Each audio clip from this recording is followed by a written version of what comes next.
여기 이름만 딱 대면 전 세계가 알고 있는 인생 캐릭터들이 있습니다. 근데 만약 우리가 아는 그 얼굴의 주인이 사실은 베타였다고 하면 믿으시겠어요? 놀랍게도 전부 팩트라는 사실, 제작진 마음속 픽은 따로 있었지만 배우 본인이 그거 망삐라님? 하고 걷어찼거나 스케줄이 제대로 꼬여버렸거나 감독 눈밖에 나서 팽당해 버렸죠. 하지만 그 누구도 알 수 없는 게 캐스팅이라고 했던가요? 어느 날 툭 던진 거절 한마디. Thank you, Mr. Stark. But I'm good. 아쉽게 놓쳐버린 전화 한 통. 운명 같은 만남이 이들의 필모를 180도 뒤집어 놨습니다. 그 작은 틈이 잭팟을 터뜨렸고 지금은 넘사벽 클래스를 찍었죠. 그야말로 대타 뛰다가 인생 역전한 배우들이 바로 여기 있습니다. 만약 당신의 인생 배역이 눈앞에서 다른 놈한테 홀랑 넘어간다면 어떨까요? 파산 직전까지 갔던 마블에 인공호흡기를 달아준 구세주 아이언맨. 이제는 로다주 그 자체가 된 토니 스타크 역의 첫 캐스팅 영순위는 놀랍게도 톰 크루즈였습니다. 마블은 당시 파산 직전이었기 때문에 안전빵으로 이미 헐리우드의 제왕이었던 톰형을 원했지만 스스로 신이 되려는 남자, 아쉬울 게 없는 사이언톨로지 톰형은 얼굴을 헬멧으로 계속 가리는 게 마음에 들지 않는다는 이유로 쿨하게 배역을 걷어차버리죠. 그때 감독 존 파브로는 이때다 싶어 마음속으로 점 찍어둔 토니 스타크의 서사와 찰떡이었던 약쟁이로 날아간 로다주를 강력하게 밀어붙였고 결국 아이언맨이 되어 파산 직전 마블과 나라까지 떨어졌던 자신의 인생까지 멱살 잡고 캐리하며 전세계적인 슈퍼스타로 완벽하게 부활했죠. 이런 운빨쩌는 엇갈림은 또 있습니다. 가상현실에서 꿀 빨며 살래? 아니면 현실에서 개고생할래? 라는 인류 최대의 난제를 던져버린 영화 매트릭스의 네오. 키아누 리브스의 그 아련한 눈빛은 원래 따귀의 신 윌 스미스의 것이었습니다. 하지만 총알 피하는 걸 슬로우 모션으로 찍는다? 영화의 내용이 뭔 소린지 하나도 모르겠다며 거절 때리고 거대 거미 로봇이 나오는 희대의 망작 와일드 와일드 웨스트를 찍으러 가버렸죠. 하지만 진짜는 그 다음부터 네오 역할은 할리우드 톱스타들의 폭탄 돌리기 게임이 돼버립니다. 감독이었던 워쇼스키 형제, 아니 이제는 사이좋게 손잡고 성전환하며 자매가 돼버린 그들은 브래드 피트, 조니 뎁, 디카프리오 등 모두에게 제안을 했지만 당연히 이런 정신나간 컨셉의 영화가 있을 리가 없던 시절이었기에 이게 대체 무슨 영화냐고 전부 거절. 그리고 마지막 키아누 리브스 한 사람이 남았죠. 이렇게 세상 고뇌 다 짊어진 구원자가 된 네오가 탄생합니다. 그리고 제작사의 원픽을 감독이 대놓고 씹어버린 케이스도 있죠. 전 세계를 눈물로 범람시킨 영화 타이타닉의 잭 노슨.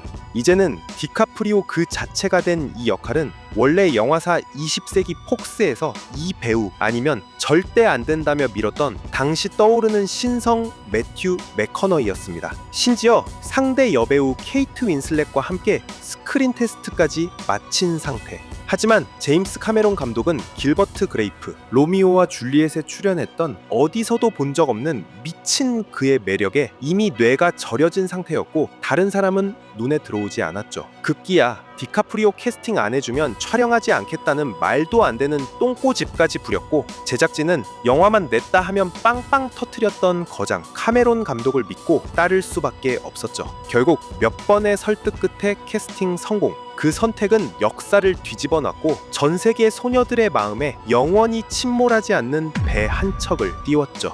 이제는 이 사람이 했으면 진짜 어쩔 뻔했냐 싶은 형님이 등장합니다. 캐리비안의 해적에서 술 취한 건지 마약을 빨았는지 헷갈리는 연기로 전 세계를 홀린 캡틴 잭 스패로우. 조니 뎁 아니면 상상도 안 되는 이 역할은 원래 코미디의 신 짐 캐리에게 먼저 갔던 것. 하지만 당시 전능한 신이 되는 코미디 영화 브루스 올마이티 스케줄과 완벽하게 겹쳐버리는 바람에 어쩔 수 없이 조니 뎁이 배에 탑승하게 됐죠. 그런데 진짜 사건은 조니 뎁이 캐스팅된 후에 터집니다. 알 수 없는 흐느적거리는 조니 뎁의 연기를 꼴보기 싫어했던 디즈니 회장이 쟤 약 빨았냐? 게이 아니야? 그냥 잘라버려. 끊임없는 불신으로 대놓고 그를 자르려 했지만 조니 뎁은 내 캐릭터 해석을 믿지 못하겠으면 나를 잘라라. 자신의 몸에 잭 스패로우 문신까지 새기면서 끝까지 밀고 나갔고 결국 어디서도 본 적 없는 독보적인 해적 잭 스패로우를 창조해냈습니다.